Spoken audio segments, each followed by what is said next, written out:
Shanker, Annaswamy, you have said this in interviews before in the article that you want IBM to be considered a national asset, not just an asset to IBM, but an asset to the country. We hear PSU saying that, we hear Navratna saying that, but we do not hear private enterprises in India saying that.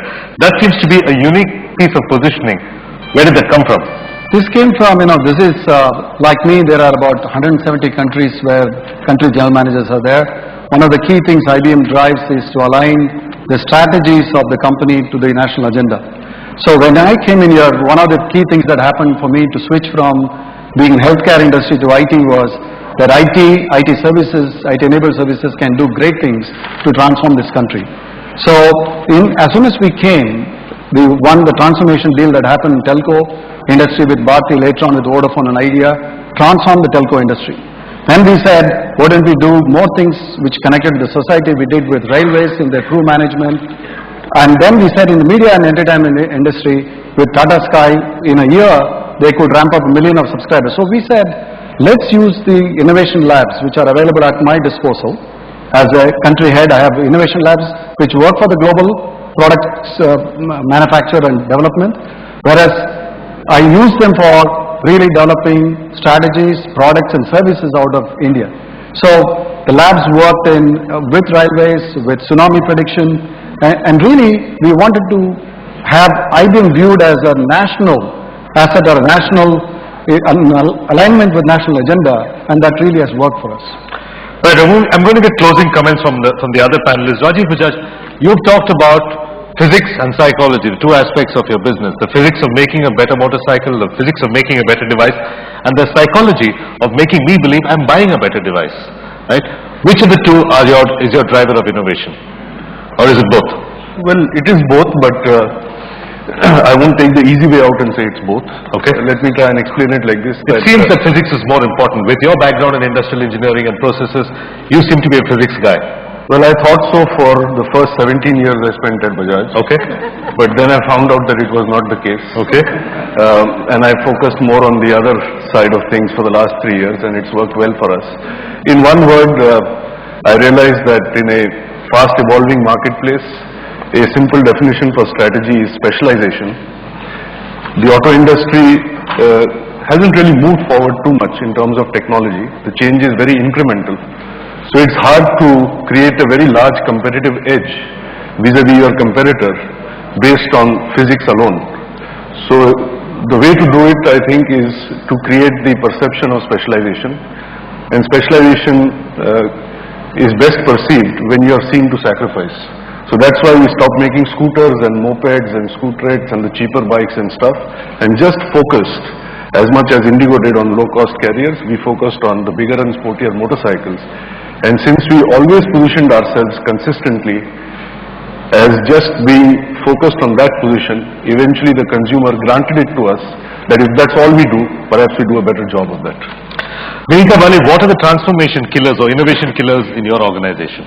In any organization, and specifically to Britannia? The first is to do with people where you always have somebody saying, oh, this will never happen. Can't be done. Or we tried it 15 years ago and it didn't work. Okay. And I think you just have to learn to get over that.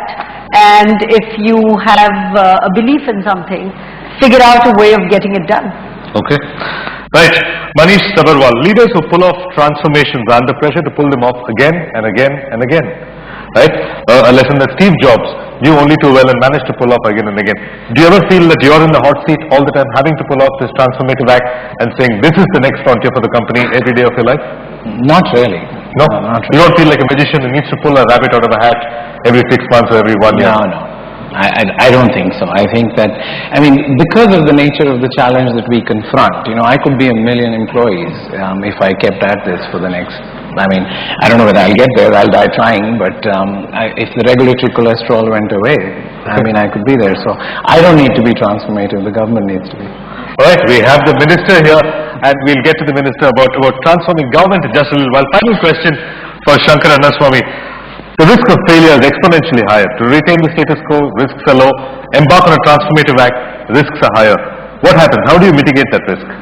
I think, as the previous speaker said, you got to take risks in business, particularly in a market like India, where there are so many low-hanging opportunities for you to leverage technology. Today's world, if you look at, is interconnected, intelligent, instrumented. So for companies like IT and IT services companies like us, there are, even if I try 5 projects and then 2 go on, I've done it. So it's, the return is there for us. All right, law of averages. Kuku, final word from the audience, if we can get one from you. We have a comment from Manish about I suspect it's about privatizing education, opening up a private sector in education. One of the forces that can transform your business. Label or reform, skill development. Label or reforms. If you can get a word from the Minister, Mr. Dr. Moily, who's in the corner, about the government's reform agenda and whether they're going to push ahead with it. Government has to move faster. I agree with you.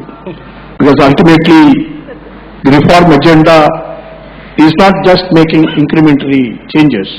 That won't help in this fast world. So the idea is that, as I already told you, that, both on fiscal side, the administrative side, the governance side, the reform has to take place. I do agree with Mr. Manish when he said, yes, on education side, on the labor side, we need to march forward. In fact, all these things have been planned. In fact, our present Prime Minister, Dr. Manmohan Singh, has given a lot of push for it. Of course, as you all know that, I think Mr. Damodaran knows about it, that there is always a bureaucratic obstacle.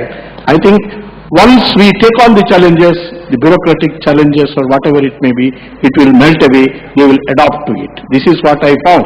Okay. When I wanted to have as a small minister in Karnataka in the 70s, the one thing I did is that, why not, Karnataka can become number 1 in the IT industries. All right. I created a biggest infrastructure that is of course for the future, not for the present time, about 25,000 acres. And we created IT park. And everybody laughed at me. They said it's a very crazy idea.